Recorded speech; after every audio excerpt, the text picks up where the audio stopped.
kan náà ń gi pa náà ni èyí tí wọ́n pa nípa ẹ̀gbin sóun gangan ká tọ́nu sẹ̀ríà láti jẹ náà ikú asín research mi lélẹ́yìn tó bá tọ́nu sẹ̀ríà láti jẹ ọ̀nà tí wọ́n gbà pa sọ́sẹ́ lẹ́tọ̀ọ́ láti fi ṣe oògùn ọ̀nà tí wọ́n gbà pa ìsìn tó ṣe lẹ́tọ̀ọ́ láti fi ṣe oògùn torí èrò fi jẹ́ pé ọ̀pọ̀lọpọ̀ ìṣòro tá a máa ń ní tá a máa ń lọ sọ́dọ̀ àwọn babaláwo kọ́dà bọ́jà àfa bíi ìwà ẹ̀ náà tó pé àfa olóògùn ni kì í ṣe kéwú nílẹ̀ Yorùbá a ní problem pé tí ẹ bá ti ké Quran tán tó a lọ kó oògùn tó mu oògùn dáadáa ọwọ́ kó sátìmọ̀ Quran kéwú àfa nìyẹn òun gàgá sì mọ̀ pé tí wọ́n bá gbé kéwú lẹ̀ tí wọ́n bá gbé oògùn lẹ̀ oògùn ló ń mọ̀ 99% oògùn ló ń mọ̀ 1% ní kéwú ṣùgbọ́n àfa làwọn èèyàn máa ń pè ìyẹn sọ kò fà pé tá a bá ti rí èèyàn tó jẹ́ babaláwo ṣùgbọ́n tó ti lè ké Quran ọ̀dọ̀ àfa náà la lọ àwọn èèyàn wò ṣe mistake wọn fẹ́ lọ́dọ̀ babaláwo street wọn gbọ́dọ̀ àfa lọ nígbà dọ́dọ̀ bẹ̀rẹ̀ ẹni tí wọ́n rò pé àfa ni wọ́n rí pé ojúlówó babaláwo ló ń gan fún rẹ̀ inú ilé rẹ̀ yàtọ̀ sí babaláwo gbogbo ẹnu ọ̀nà ògùn ni inú yàrá ògùn ni sètòrúm tí ó fi yín sí ògùn ni bó bá lọ lọ́fíìsì lọ́nà tí mo ń lọ́fíìsì má dà tẹ̀kọ́ ní ìsìn ọ́fíìsì ọ̀nà ẹgbẹ̀jì wọn lẹ́gbẹ̀jì ni kìkìdá ògùn gbogbo ẹ̀ ìyẹn ó ti máa hàn sáré pé eléyìí ó súnmọ́ babaláwo ju kó súnmọ́ Islam lọ ká má sáré lọ bá wọn nínú Islam kí n sáré sọ nǹkan kékeré kan fún wa wípé àwọn àfáà sọ fún wa wípé mùsùlùmí a ní àwọn kankan lọ Ibn Qayyim al-Jawziyya rahimahullah ta'ala àfáàtọ̀ ṣe tẹ́lẹ̀ àti gbọ́nu lẹ́tọ̀ kan tán pèlè kan àtẹ́bù Nabawi Ibn Qayyim al-Jawziyya tó ti kú láyé ní sì ti di around 7 and 4 years ago tó ti kú láyé around 7 and 4 years ago ló ti kú láyé Ibn Qayyim al-Jawziyya rahimahullah ta'ala ọ ń sọ nínú àwọn tírà wọn tí eléyìí jẹ́ kan nínú ẹ̀ mo fẹ́ wo date tó kú láyé ni around 7 and 4 years ago torí inú Zadu Ma'ad wọ́n ti sọ sínú ẹ̀ mo sì ti calculate ẹ pé ọdún tó kú sísìn ọdún mélòó ló jẹ́ níbi 2 years ago 7 and 4 years ago ni. Ibn Qayyim al-Jawziyya rahimahullah ta'ala sọ nínú tírà yìí pé Ọlọ́run fi àwọn nǹkan kẹwàá tó pé bẹ́ẹ̀ ló yẹ ká máa sáré sí fún wòsàn tá a bá wá ní problem tó yẹ ká wá wòsàn ẹ lọ síbẹ̀ à ní lọ bẹ́ẹ̀ á mọ̀ ẹ lọ síbi nǹkan míì ìyẹn dẹ̀ nídìí kó change alákọ̀ọ́kọ́ òní Ọlọ́run fi Quran kẹwàá nínú Quran ni o tún wá fún àwọn súrà kan kẹwàá àwọn àyà kan tí mo bá sọ náà tàbá yá nísìn tẹ́ pé tá a bá ní problem bẹ̀rẹ̀ ká ní máìlù sí bẹ̀rẹ̀ ká sẹ́rí lọ dípò ká lọ bẹ̀ ilé ológun là máa gbà lọ ìyẹn ń jẹ́ kí problem máa dìkun problem gẹ́gẹ́ bí súrà tán kẹfà aláìpẹ́ níbẹ̀rẹ̀ jókòó yìí Suratul Jinn fazadu murahaqa ẹ má sáré lọ ọ̀dàlùjọ náà táwọn ọmọ ogun rẹ̀ yọ wàhálà rẹ̀ ọmọ pọ̀ sí ni wáyé tá a fọlọ́ yẹn tá a ń sáré lọ sọ́dọ̀ ológun ńgbà tọrọ Ọlọ́run bẹ láàrin wa àtàwọn nǹkan tọ́lọ́run ṣe lẹ́tọ̀ fún bẹ láàrin wa tá a sì lè rí níta lè wá tá a rí ni wáyé tá a fi ilẹ̀ táwọn lọ sí bòmíì ìmọ̀ ignorance ìmọ̀ àìnífẹ̀ẹ́sìn àti ntẹ́sẹ̀mú wa inú kọjá ìmọ̀ kan ló ti wà inú kọjá àìnífẹ̀ẹ́sìn àti ntẹ́sẹ̀mú wa ló ti wà tó sì nídìí kó change alukur'ani Ọlọ́run wà nunazzilu mina alukur'ani ma huwa shifa'un wa rahmatun lil mu'minin wala yazidu adh-dhalimina illa khasara. Isra aya 82 lọ́lọ́run ti wí bẹ́ẹ̀ Surah 17 verse 82 asọ̀kalẹ̀ náà kur'ani ma huwa shifa'un mina alukur'ani min ba'diyya mina kulli ṣe ni àbí mi bayaniya ni ṣe díẹ̀ nínú ẹ̀ ni àbí mi àlàyé torí inú èdè lárúbá mi méjì ni ìmọ̀ kọjá mi ba'diyya mi díẹ̀ nínú rẹ̀ apá kan nínú ẹ̀ ọjọ́ wòsàn táwọn tó kò ní jẹ́ wòsàn ìmọ̀ kọjá mi bayaniya pé mi yìí o ń pẹ́ àsọ̀kalẹ̀ ń Kùránì o tí ì ṣe pé nínú gbogbo tí mẹ́nu kọ́ àsọ̀kalẹ̀ kọjá ma huwa shifa'un wa rahmatun lil mu'minin ntọ́jẹ́ wòsàn àti ìkẹfà mùmínì àwọn kò ní sàlékún dáadáa kankan fún kèfèrí ilá khasara ni òfò ní tiwọn. èyí tó rí ọjà nu méjèèjì alukur'anul karim ìwòsàn ní fún gbogbo nǹkan èyí sì máa kó ìjúwe wa nínú ẹ̀ fún wa. nígbà ayé ànábì Muhammad sallallahu alaihi wasallam tí ń bẹ̀rù àwọn tí a ẹ̀pẹ̀tẹ̀ ń bẹ̀rù tí a ti mú dání nínú Tibbu Nabawi àlà akọrọ̀bù ẹ bá lọ wo arfu ayin wọn gbé akọrọ̀bù wa ẹ lọ kà ń bẹ̀ àwọn sàbẹ̀ àlùyọ̀sán náà wọn lọ síbi kan wọ́n dé ìletò kan gbà tílẹ̀ ń súbọ̀ wọ́n bẹ àwọn ará abúlé yẹn pé kán gbà wọ́n láàyè láti sùn lọ́dọ̀ wọn dọ̀la àwọn ń lọ wájú ṣùgbọ́n àwọn ò tí ì débi táwọn ń lọ ilẹ̀ sì ti sú òjíṣẹ́ àníyàn sọ̀là kì í gbà kílẹ̀ òṣù kéèyàn tó máa rìn lọ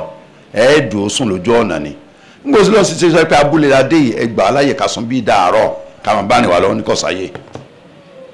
ibi ń pa wá sáré rí nǹkan jẹun ní kò sí ẹjẹ́ àsùn wọn ní kò sáyé oorun wọn kú mbẹ wọn bá rìn lọ pé àwọn lọ pàgọ́ sínú pápá wọ́n rìn díẹ̀ kọ̀pẹ́ tí wọ́n sẹ́tù síbi tán dúró sí làwọn èèyàn tán wà lábúlé yẹn padà lọ bá wọn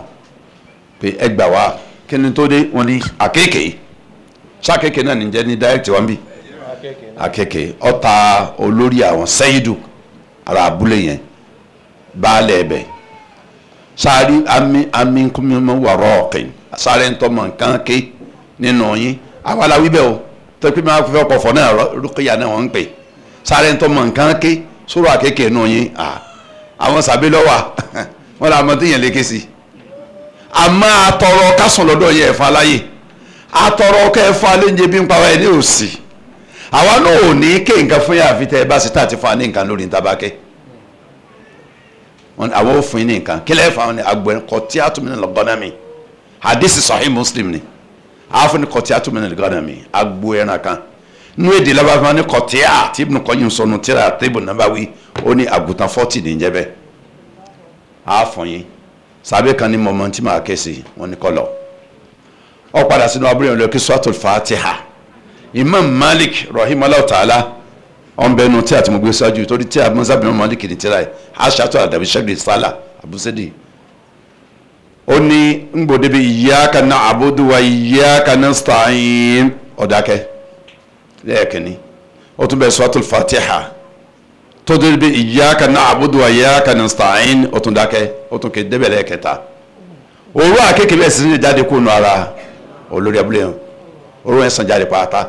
wọ́n ní ohun tó ń dìde ńlẹ̀ bí ra kọ́mí tí wọ́n sọ mọ́lẹ̀ tẹ́lẹ̀ tí ọ̀rọ̀ náà dìde tí wọ́n á tún tẹ́ fi so lọ́wọ́ á nàró wọn tí ò rí nǹkan kan pé nǹkan kan ṣe wọn wọ́n sì ká dé wọn fún wa. àwọn sàbẹ̀ wọ́n yàtọ̀ sáwà pọ̀ tá a bá lọ bì kan tí wọ́n wá ara lọ tí wọ́n fún wa ní nǹkan nítorí fún wa ti máa lò lójú ọ̀nà tiwa. wọ́n fọ́ kẹ́hìn náà kàkà tí wọ́n dé Madina wọ́n lọ bí wọ́n lọ padà wọ́n kọ́ ẹ̀ náà wọ Madina ni nǹkan báyìí ṣẹlẹ̀ lójú ọ̀nà o àmọ̀dájọ́ rẹ̀ ni ò já fọ́ kàn torí kọ́ níṣẹ́ téèyàn fi lè pa ẹran jẹ́ bí ṣẹlẹ̀ fún ọ lọ́nà ṣùgbọ́n àwọn olè pẹ́ẹ́nà jẹ́ torí pé aláàní àbí haram àwò ma làwọn yẹn kẹ́ẹ̀nà dé àníbìtá ló sọ fún ọ pé Suratul Fatiha lókìyà ni àníbìtá kọ́ bèrè ọ̀sàbẹ̀ o ní bèrè pé aṣọ tiẹ̀ mọ nǹkan tó báyìí kì í ṣe bèrè pé kí ló mú ọ tó fi ké àníbìtá ní ẹ lọ pín ẹ náà wàá lé mi ní sahaman ẹ fún mi náà ní pẹ̀lú ẹ̀ wò tẹ́ bá ń pín ntí àdìsí ń gbé wá fún wa ni pé Suratul Fatiha omuru àkékè jáde inshàlá torí pé àkékè ọ̀pọ̀ lóye kò ń bí ọ̀dọ̀ àwa wà nínú ọgbó etí omi lẹ́yìn wa so èmi ń bẹ́nu tíra yàtọ̀ sí Suratul Fatiha táwọn afá àtúnṣọ tuntun easy fẹ̀yìn tí mọ́ni ọba lò òkè dáadáa ṣùgbọ́n inshàlá lọ́nà bá ní ká padà ní àjàsí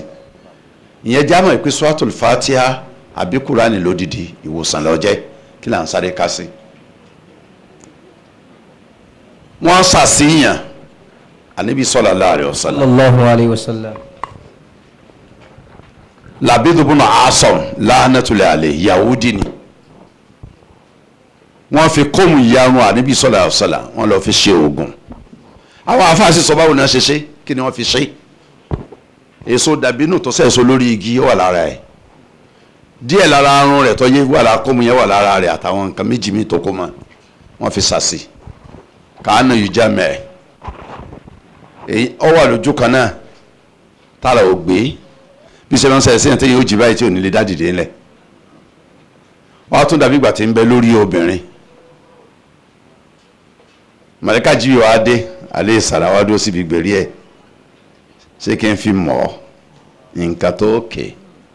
tó oògùn tí wọ́n ṣàṣẹ ọtí ọ bàjẹ́ ní ìsìn tó sì dìde ńlẹ̀ ní fi mà mí àní qul a'udhu bi rabbil falaq min sharri ma khalaq wa min sharri ghasiqin idha waqab dé parí qul a'udhu bi rabbin nas malikin nas ilahin nas dé parí bí ti ń kí ayé kọ̀ọ̀kan ó kọ̀dì kókó tí wọ́n takini yẹn sí lára ìyanu yẹn ọbẹ̀ sì ní tú kọ̀ọ̀kan 11 verses ní bẹ́ẹ̀ ní sọ́ọ̀ méjèèjì 11 kókó ní bẹ́ẹ̀ ní ogun tán sà déédéé tí ó tú àṣà sí déédéé ní verses ọ̀rọ̀ ń gbé wa. lẹ́yìn ìgbà tó ti tú tán Jibril aṣọ fáwọn èèyàn pé inú ọkàn ga báyìí ni wọ́n sọ ìyanu yẹn sí ìgbà wọn sóògùn yẹn tán àdìgbò wa nìkan lọ ọ̀n bẹ́ẹ̀ nu tí bòun náà bá wí yìí o ọ̀n bẹ́ẹ̀ wọ́n ju mi mo ṣe mú lọ́ọ̀ yìí àbí mi káwọn sàbí mẹ́ta ọlọ́ọ̀bẹ kán lọ gbọ́n mi kàn ga yẹn kán lọ mú ìyanu yẹn wá wọn lọ mú wá. Qul a'udhu bi rabbil falaq qul a'udhu bi rabbin nas gbogbo aláma ta ni wọ́n ṣàṣínú wa ti ń ké ilé babaláwo ilé àfọ ológun lókù Kùránì nílẹ̀gbẹ̀ẹ́ wa yìí ìwòsàn rèé a sì sọ fún ti ta ní a ní nǹkan tí ò ní náyàn ní £1 tí ò ní náyàn ní wàhálà tí ò ní náyàn ní 5 minutes a lò eré abẹ̀sísáré ká ìyẹn dúró báyẹn nínú Al-Qur'anul Karim Imam Malik bunu Anas rahimahullahu ta'ala àwọn tí a ti mẹ́nu mọ́tò mo fẹ́ sọ̀rọ̀ tí a kàn sùnmọ́ kó sì mẹ́fílẹ̀ tí a kì í jẹ́ as'al madarik sharri ishadu salik as'al madarik sharri bisadi salik tí a fi kí mazhab Imam Malik ni ìṣúọ̀ pọ̀rọ̀ tí mo fẹ́ sọ ń bẹ́ nù eléyìí ni n bá quote torí pé òun bẹ́ ń wájú mi torí pé sharri mazhab Imam Malik lóun náà ṣùgbọ́n as'al madarik yẹn mo wà very sure of his pé n tí mo sọ inú ẹ̀ lọ́wọ́ Imam Malik bunu Anas radiyallahu anhu ó ní tí àìsàn kan máa ń ṣèyàn tá a wá gbogbo oògùn lò sí tá a rí tí ì ṣe pé Ọlọ́run ti kádà rẹ̀ pé bá a ṣe wà ní ẹdíjọ́ ọkú tẹ́pẹ́ ìwòsàn ń bẹ fún àwa làkàn tí ìrìwòsàn rẹ̀ ó ní kílẹ̀ ń dààmú sí i ó ní ẹ lọ wó mi zamzam tẹ́ ẹ bá wà níbi tẹ́ ẹ ti lè ró mi zamzam ẹ lọ wó mi odò tí bá ń sàn tó mọ́ Èkó ló lomi ọjọ́ mi lójú kan lọ sin omi ní lóṣogbo mélòó alódò Ọ̀ṣun lára Ọ̀ṣà tẹ́ bá yọ odò Ọ̀ṣun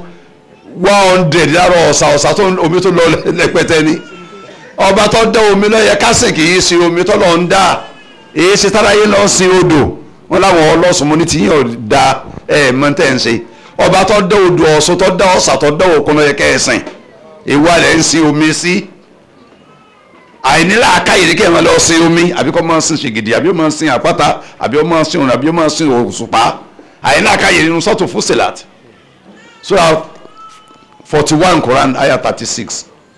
Ọlọ́run ní lára àmì wọn ọlọ́ọ̀ba. wa min ayatihi al-laylu wan-naharu wash-shamsu wal-qamaru la tasjudu lish-shamsi wala lil-qamari wasjudu lillahi alladhi khalaqahunna in kuntum iyyahu ta'budun. Ọlọ́run tọ́lá rẹ̀ gá ní lára mi òun Ọlọ́run ọba wọn náà kú ní ibùkọ́ yìí kú ní Rajab 13,751 after Hijra so tó ṣe déédéé 1350 sísìn a sì wà ní 2017 ní ìsìn ẹ̀wùgbà yẹn sísìn. Al-muhimmu Ọlọ́run ní lára mi Ọlọ́run tẹ́lẹ̀ ọkọ̀ oníkápá ni òun ní òru àti ọ̀sán èmi mọ̀ mú òkun dé èmi mọ̀ mú mọ́lẹ̀ yọ jáde nínú rẹ̀ tí mò ń kẹ́ ń bọ́ nínú ara wọn. wash-shamsu wal-qamaru lára rẹ̀ ni òòrùn wà tó ṣùpá gbogbo tọ́lọ̀ ń dárúkọ àwọn èèyàn máa ń sìn wọ́n ń sìn òòrùn wọ́n ń sìn òṣùpá wọ́n ń sìn ìràwọ̀. la tasjudu lish-shamsi wala lil-qamari. Ọlọ́run ní ẹ má sùjádà àmọ́ ẹ má jọ́sìn fún òòrùn ẹ má jọ́sìn fún òṣùpá. wasjudu lillahi alladhi khalaqahunna in kuntum iyyahu ta'budun. Ọlọ́run lé mi Ọlọ́run bá tí wọ́n dá wọn ní ẹ máa sìn tẹ́ bá lọ́lọ́run sìn o ẹ má sìn kó sìn. àwọn èèyàn ń lọ sí di ìgbà àwo tí ntí Islam sì mú wá ní ilẹ̀ Imam Malik ní rahimahullah ta'ala ó ní ẹ bá ti rí omi Zamzam tẹ́ ẹ bá rí omi odò tí ń sàn tó sì mọ́ ẹ ké sí Suratul Fatiha Suratul ẹ pé ìkànnì orúkọ ẹ ní Ash-Shafi nínú orúkọ suratul Fatiha kálọ̀ kí tafsir Ibn Jarir at-Tabari àbí tafsir Qurtubi àbí tafsir Ibn Kathir muqaddimah tán ṣe fún suratul Fatiha. Fatiha Ibn Qayyim sọ yìí pé orúkọ 16 ló gbajúmọ̀ ní orúkọ táwọn afáàmà bí suratul Fatiha. àwọn kan náà ń bẹ nínú Kùránì Fatiha gbogbo àlàmọ́ bí ẹ mọ̀ wò sábọ̀ mathani tọ́lọ̀ ń wí wa Qur'anil azim ọ̀n bẹ nínú Kùránì. Umul kitabi ìyá gbogbo tí a suratul Fatiha nìjẹ́ bẹ́ẹ̀ láàrin orúkọ ní Ash-Shafi wà Ash-Shafi ntí máa jẹ́ ìwòsàn fún àìsàn. Imam Malik ní ẹ̀kẹ́ suratul Fatiha sínú àwọn kìnnìún tá a wí ẹ̀kẹ́ àwọn ayatu shafa mẹ́fà tí ń bẹ nínú Kùránì sí suratul Tawbah lálákọ̀ọ́kọ́ ní ayat shafa mẹ́fà verse 14 rẹ̀ Quran chapter 9 verse 14 ìkejì ń bẹ nínú suratul Yunus Quran chapter 10 verse 57 ìkẹta ń bẹ nínú suratul Nahl sisi Quran chapter 16 verse 69 ìkẹrin ó ń bẹ nínú suratul Isra àti kíhun lẹ́ẹ̀kan Quran 17 verse 82 ìkarùn-ún ń bẹ nínú suratul Shu'ara sisi Quran chapter 26 verse 80 ìkẹfà ó ń bẹ nínú suratul Fussilat tá a lọ àyàkàtà ńlẹ̀ ní ìsìn náà Quran chapter 41 verse 44 àwọn ayatu shifa nbí tọ́lọ́ ti dárúkọ shifa nù Quran mẹ́fẹ̀ẹ́fà nù wa yuhsin wa yusukun alim wa yashfi sudura qawmin mu'minin ya ayyuha an-nasu qad ja'akum maw'izatun min rabbikum wa shifa'un lima fi sudur yakhruju min butuniha sharabun mukhtalifun alwanuhu fihi shifa'un lin-nas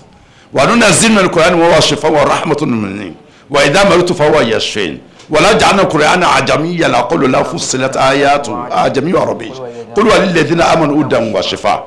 mẹ́fà ni wọ́n mẹ́fẹ̀ẹ̀fà náà mo ti dọ́gbọ́n kẹ́yì ní eréfẹ́ àwọn àyà mẹ́fẹ̀ẹ̀fà Imam Malik ní suratul Fatiha ló lídìí gbogbo ẹ̀ o yóò jẹ́ méje Fatiha alákọ̀ọ́kọ́ ké tí mánì bá ń bẹ ẹ̀kọ́ kan tó tí mánì bá tó ẹ̀kẹ́lẹ́ mẹ́ta bẹ́ẹ̀ méje méje ẹ̀kẹ́ sínú omi Zamzam abomi odò tí ń sàn tọ́ mọ́ kó ti bí ó mọ ọmọ kó sì máa fi sanra kó máa fi sanra tí omi bá ti lè ní Kùránì náà àlè fi sanra sínú ilé ẹ̀gbin ibi tó bá mọ̀ láà fi sanra sí àbí ká sanra sínú báwo kankan wá dànù síbi tó mọ́ nígbà tá a bá sanra tán. Imam Malik ní rahimahullah ta'ala mujarabu ni ó ọ̀pọ̀lọpọ̀ èèyàn ló ti ṣe Imam Malik ní ti ń ṣe èèyàn tẹ́ ẹ ti lògùn fún tí ò lọ ẹ ti gbàgbẹ́ tí ò lọ yóò sì lọ. kí a ló dé ó ní alákọ̀ọ́kọ́ ni pé ìlàjù méjì lọ pàdé ìlàjù bilmadda wala ìlàjù àrọ̀báni a lo màtíríà tójú lè rí omi alágbàáká jùlọ ní gbogbo ilẹ̀ ayé omi Zamzam omi tí Ànábì sọ̀lá sàn sọ fún yìí pé omi máwù Zamzam lè máa ṣórí bàlá tá a bá ti rí ike omi Zamzam tó ń gbé aláṣẹ Saudi Arabia ẹ̀rì tí wọ́n kọ́ sí lára omi Zamzam ní tẹ́ bá ti mú fún ní ọmọ ṣiṣẹ́ fún. alẹ́ ẹ̀kejì ni ẹ̀lájù Rabbani àyà Ọlọ́run tàti lè wára nǹkan báyìí agbára ti dára nǹkan náà tí bẹ́ẹ̀ yẹ lápàdé lára nǹkan kan yóò dín agbára nǹkan náà kù yóò sọ agbára àárẹ̀ yẹn yóò sọ di fúfú yẹ ìyẹn ń bẹ́lẹ̀ fún mùsùlùmí tọ́pọ̀lọpọ̀ ayẹ kásìs opportunity ẹ̀ta yìí lò ọ̀pọ̀lọpọ̀ àwọn tí àwọn sì ń kọ́ ọ̀rọ̀ lórí rẹ̀ ṣùgbọ́n àkíyèsára. now àwọn materials kan bẹ lórí ilẹ̀ ayé tí ń bẹ nílùú Èkó tá a wà nínú rẹ̀ yìí tábàdí sẹ́fà mọ̀síkè kó gbogbo àyíká rẹ̀ báyìí wọ́n mọ̀ tán bẹ́ẹ̀ ni èso tamru tí ń jẹ́ ajiwa ń bẹ ordinary tamru tí ń ṣe ajiwa ń bẹ dàbídùn èso dàbídùn yìí ń bẹ dàbídùn tá a máa ń jẹ tá a máa fi ń ṣinú àwẹ̀ ó ní àìmọye nǹkan lára tó wúlò fún ó ní àìmọye nǹkan lára tó wúlò fún phase 1 ó ní àìmọye nǹkan lára tó wúlò fún mo fẹ́ sáré ka tíra tí bùnà bá wí lórí dàbínú èyí jíjẹ tá a máa ń jẹ lásán nígbà òde bíi harfu ta oní tamuru àti tíínù méjèèjì ló ń fẹ́ sọ̀rọ̀ lórí harfu ta thabata fi sahih anisu salam man tasabbaha bi sab'i tamaratin wa fi lafdhin min tamri aliya lam yadurru dhalika yawm samu wala sir Ànábì sọ̀rọ̀ àdìsí sahih àdìsí ń bula àti rí ó ní òun ti mú wa lẹ́yìn ìmí tí o ti mú wa lẹ́yìn yóò mú wa nísìn ẹ ń bá jẹ èso dàbídùn méje nínú gbólómi dàbínù tó wà lórí igi tó ga tó pẹ̀rẹ̀ ga lam yadurru dhalika yawm samu wala sahru poison tó bá jẹ́ ń jọ́nà kò ní ṣe léṣe sahru mi àṣàṣì kò ní ràn inú àdìsí oní baytun la tamru fi jìyà ahlihi ilé tá a bá dé àbá bẹ́sùn dàbínù ń bẹ́ ilé ọ̀hún fi bí pa wọn lálẹ́ rẹ̀ bá lè lè bẹ́ ó fi bí pa wọn lálẹ́ ẹ̀ ọgbọ́dọ̀ wà ní olè yẹn hadith sahih nu sahih Muslim hadith 153 àti hadith 2046 nu sahih Muslim inú Sunan Abi Dawud hadith 3831 inú Tirmidhi hadith 1815 inú Ibn Majah hadith 3327 inú Darimi Musnad Imam Muhammad bẹ́ẹ̀ náà kọ́ńkàn gbà á lásìkò kí á ní àwọn sẹ́tì dàbínú ọmọ ṣe lára wọ́n bẹ̀ sí káwọn ó ní dàbínú la lè jẹ́ pẹ̀lú zabidu pẹ̀lú kíní tá à ń pè ní yogurt ká jẹ́ pẹ̀lú dàbínú oníṣẹ́ ńlá tí ó ṣe lára a lè jẹ́ pẹ̀lú khubzo pẹ̀lú bread oníṣẹ́ tí ó ṣe lára wàákùrù mufradan a sì jẹ́ lóun nìkan wọ́n wọ haru fi thaniya ọ̀fẹ́ sọ kíni components ń bẹ lára dàbínú àníyàlá ọbẹ̀ ntọ́ka wa ó ní wọ́n wọ ọmọ kọ́wìlì cabbage tẹ́ máa sábà jẹ dàbínú dáadáa yóò máa fún ẹ̀dọ̀ yẹn ní strongness yóò máa build up ẹ̀dọ̀ yẹn yóò máa lágbára sí tẹ́lẹ̀ bá sì ti lágbára yóò máa pọ́ǹpù ẹ̀jẹ̀ dáadáa ẹ̀jẹ̀ ó circulate lára sẹ́sí làbí ní wọ́n máa ṣe lára nìyẹn. ó ní mùláyìlì tọ́bẹ̀ ẹ̀ ẹ̀ sì máa ń rọ ìṣesí èèyàn tẹ́yìn bá jẹ́ ẹ̀hàn àti mọ́ wúwà gànàgànà tó wá ń jẹ́ dàbí dáadáa yóò máa change yóò máa rọ. wàyí sídùfì bá a ẹ máa ṣe àlékún àpòlá ìfún ẹ̀dọ̀ nǹkan tí ń bẹ́nu àkókò tí ń bẹ lára rẹ̀ yóò reduce àwọn kòkòrò yẹn yóò lọ pọ̀pọ̀lọpọ̀ nínú nùsẹ́ tí máa ń ṣe lára nù bó sàṣẹ ń kalọ̀ ní ẹ̀sà kọ́mọ́ gbàgbọ́ àsìkò wa torí àsìkò tá a níwà limited káàánú ọmọ lọ́wọ́ ohun tó kù fúnra wa nù tíra ájúwà ń bẹ fún wa tẹ́ pé bí wọ́n bá sàṣìyàn tí nǹkan ti ń ṣe yẹn lára tẹ́ ń bá ń jẹ méje ní ìdajì pẹ̀lú bó ṣe ń jí báyìí ètò tí ń bẹ lẹ́nu ẹ̀ ń dajì yẹn pẹ̀lú ájúwà dàbínú náà níjẹ́ bẹ́ẹ̀ o òun máa ń dúdú báyìí òun special kò sí kì í wù mí bómi kọjá Madina gbogbo àwọn àfáàtẹ dórí Ibn Taymiyyah náà sọ pé wọ́n ti lọ ọgbìn káàkiri ilẹ̀ ibòmí ní Sham nǹkan Bahrain kò wú mẹ́ Madina ni Ànábì máa sọ wẹ́n pé hajj al-Madina gbọ́dọ̀ yẹn jáde lẹ́nu yẹn pé hajj al-Madina ni dòní ní òhun bòmí kò sọ hajj al-Madina bí wọ́n láti pọ́ìsì yẹn tẹ́yẹ̀ ti jàǹkà lójú àlá tó ti ń dààmú rẹ̀ lójú oorun tábẹ̀ sì jẹ dàbí méje méje dájú pẹ̀lú tọ́tún ń bẹ̀rẹ̀ bó ṣe ń jí báyìí nígbà tí ó yẹ jẹ́ fọ́jọ́ méje pọ́ìsì yẹn ó ti lọ́ọ̀lẹ̀ yọ kó lára mùsùlùmí lónìí àmójútó lára tá àmójútó tẹ́pà àlàndé tọ́lọ́ ń fi kẹwa òun ni epo habatu sauda láàrin epo zaitun gift látọ̀dọ̀ ọlọ́run fún ani habatu sauda anibi ọ̀sálàm ó pèsè náà ó pè ní habatu barika oríṣiríṣi kọlọ̀ngá ń pè tọ́fẹ̀ tó márùn nùtírà sọ́yọ́ ìjẹ́ kíta bá lọ sínú habatu sauda ní sẹ́fàdọ́bẹ̀ alifaha Ibn Qayyim yóò pè lórúkọ mẹ́rin àbí márùn lójú ẹsẹ̀ ni yóò sì má di sẹ́wà pé àníyàn sàn ló pè lórúkọ yìí epo rẹ̀ ń bẹ kóró rẹ̀ ń bẹ mùsùlùmí ọ̀ benefit látara rẹ̀ tó nǹkan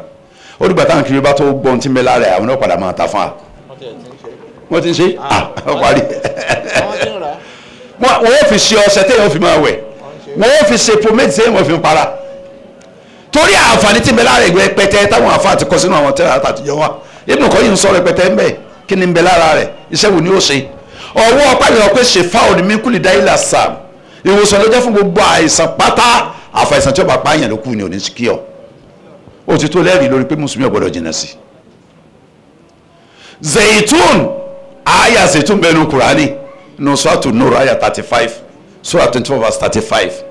zaitun sọ ọlọ́ni Allahu nuru samawati wal ard mathalu nuri kamishkatin fiha misbahu al-misbahu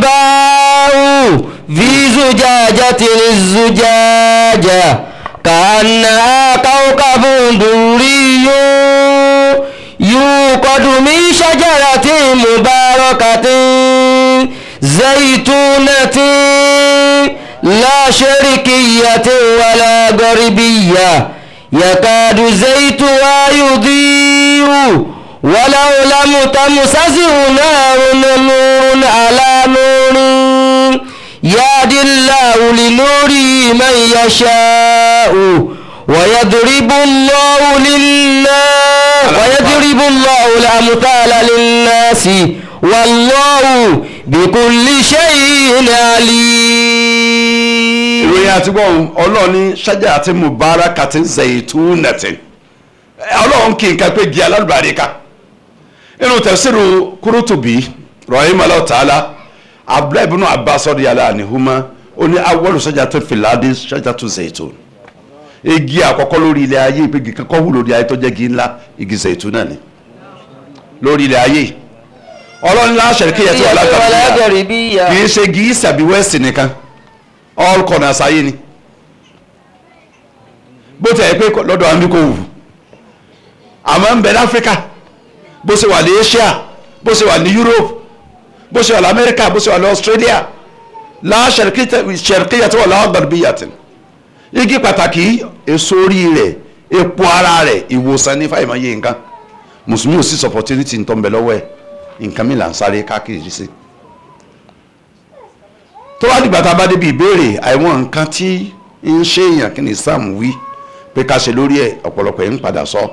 kí n move síwájú díẹ̀ Shari'an nílẹ̀ Yorùbá bí gbogbo ayé àfi bí tọ́lọ́ bá ti làwọn ló kù ìkà ọ̀n bẹ láàrin wa pọ̀ ìkà asàsíni ológun tí máa ń fẹ́ kí tẹlómi ó bàjẹ́ kó mọ́ dáa fún yàn ọmọ tó ní ọpọlọ tí ń kẹ́kọ̀ọ́ tí ń yé ọlọ́ọ̀lẹ́kẹ́ ó yé ọlọ́ọ̀lẹ́wé ó yé ó lídìí àwọn ẹgbẹ́ ní gbogbo kíláàsì sọ wá bá rẹ̀ Yorùbá wà bí wọ́n ṣe ṣe nǹkan sí ìtọ́pọ̀lọ́ yóò fi lọ́ọ̀lẹ̀ tí ó di dẹ̀dẹ̀rìn tí ò ní mọ nǹkan kan mọ́ wọn ni ó ka ABC kò ní rí ka káàdì bàtàfà kò ní rí ka kọ́dà bó ti àkùrán sórí tẹ́lẹ̀ rí èmi ti witness yẹn rí ọmọ University of Jos ọmọ Yorùbá ni tó dé 400 level tí ó defend the project tí ọ̀rẹ́ ti ABC mọ́ ABC ẹsẹ̀ báyìí yóò defend the project báyìí gbogbo nǹkan lọ kúrò lórí ẹ̀ ó di dandu èèmọ̀ ńlá nílẹ̀ Yorùbá àwọn yẹn burú láyé ìkànnìwá àníkànú èmi gángan fúnra àmì tí yẹ pé wọ́n sọ fún mi nígbà wọn primary school pé ẹ̀fà first ni mí ẹnìkan sọ pé àwọn fọ mi lójú pé ní rí ìrìnàjò exam pé kò ní ṣe pọ̀ kí ni wọn yóò rú pọ̀ ni wọ́n sì lọ ṣe oògùn sórí ẹgbàá àtòrì tí wọ́n di nǹkan sí lórí báyìí pé tí n bá ti rí lọ́ọ̀kan bẹ́ẹ̀ ojú mi ti fọ́ èmi ò tí ì dé skul tí wọ́n fi ń sọ mi pé kí n má wọ skul o lágbájá ti gbé àtòrì kan dání wọ́n ní tí n bá ti rí báyìí pé ní ríran mo lé mi àtòrì yẹn ó ní máa fi nà á mo sì gbé àtòrì tí mo kó bòtọ́ sájáde lọ fún mi mo èmi ní ìrírí ọlọ́run ọkọ̀ láyé agídí àṣà mo ní èmi ọmọ kéwù kankan jọ náà mo kàn lágídí pé mo kàn ságídí ọlọ́run wá gbèjà mi tọ́ni fa yé mo ní èwo ni yé ọmọ ẹ̀fọ́ èmi lójú kí ni àfọ̀jú ẹrẹ ní sí pé à ń ṣèdánwò à ń paasi kí ni a fẹ́ fojú yẹn sí kádà ọlọ́run ni kí ni àfọ̀jú ẹ̀ sí tẹ́ bá fọ́jú ń tán ṣé ìwé tí wọ ọmọ tẹ́lẹ̀ ọwọ́ àmà èyí onítorí ẹ̀ mà obìnrin lóyún náà lọ́dọ̀ọ̀nù ó tó bí tọ́wá bí lọ́rùn ṣé wọ́n máa bí ọmọ inú ẹ̀ láyé kò possible ṣùgbọ́n torí pé ìkànnì wa àwa náà pàápàá jùlọ àwọn mùsùlùmí ọ̀rọ̀ wa máa ń jọmí lójú díẹ̀ ṣé ẹ láwọn tí ò tí dàn kankan àwọn ọmọ wa kéékèèké ọmọ under 15 tí ò tí ì mọ nǹkan kan tí wọ́n bẹ́tà ju àwa tá a ti dàgbà yìí lọ àwọn tá a ti dàgbà a ti mọnú àwọn ẹ̀yà tọ́lọ́run dá wa síbi tá à ń gbé a sì pín ẹ̀yà tí ìfẹ́ kọ́ da fún yàn dálẹ́ ni ẹ máa ń bá rú ẹ̀yà bẹ́ẹ̀ gbé yóò fi tiwọn náà kún ìròrí ẹ̀ àwọn àgbàlagbà mi mẹ́sàn máa ń pò ìtọ́rọ̀ ìní máa ń le fún mi jù láti panlẹ̀ Yorùbá wọ́n ní ẹni tí ò ní já jẹun yóò àdànù oúnjẹ tiẹ̀ mọ́ àpò tiẹ̀ mọ́ ni o mùsùlùmí tó a ti dàgbà tó máa tó ọ̀tọ̀ mọ́ Quran tí mùsùlùmí ọmọ Quran tó a sì ní kọ́ lọ́kọ́ Quran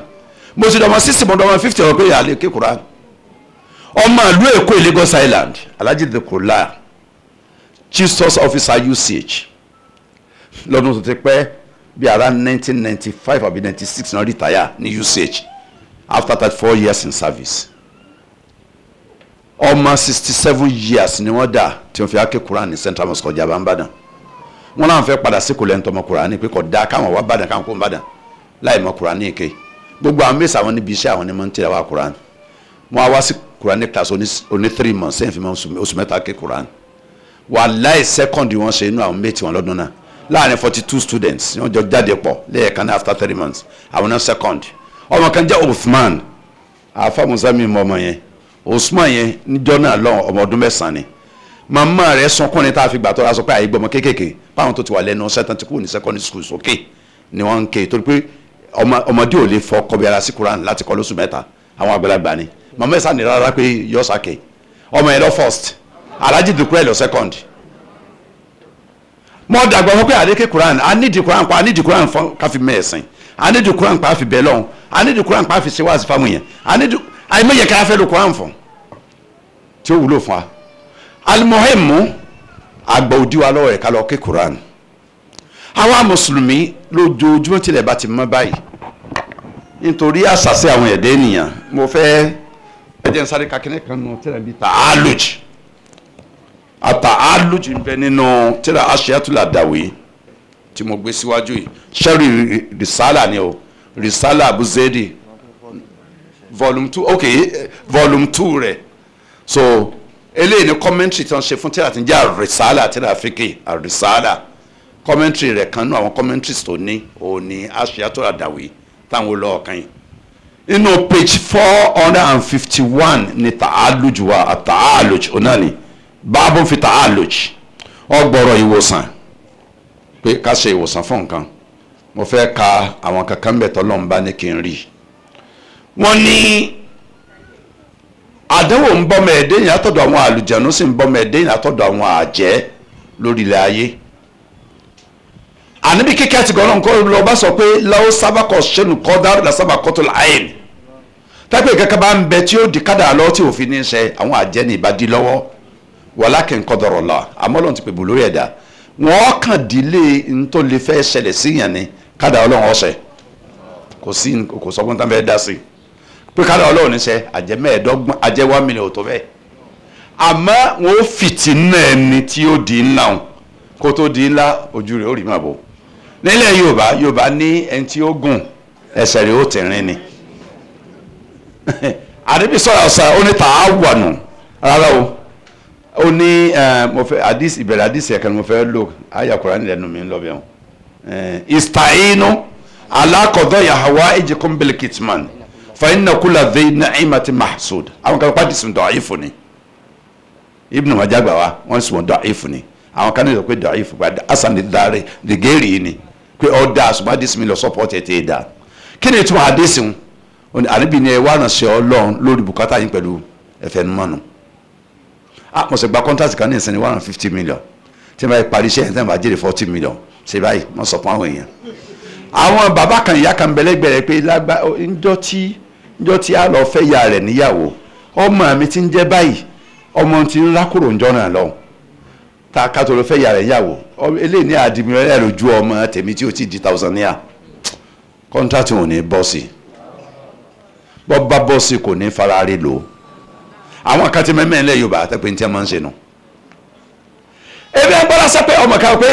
wọ́n ní mẹ́sìn ni wọ́n fún lágbájá fún ìyá ni kí ni èwo ní jẹ́ mẹ́sìn wọ́n ní yóò lọ ṣiṣẹ́ mẹ́sìn wọ́n ní èwo ní jẹ́ ẹ̀ láyé mi kí ni yóò ní yóò di dókítà Jamiu ó di dókítà lójú mi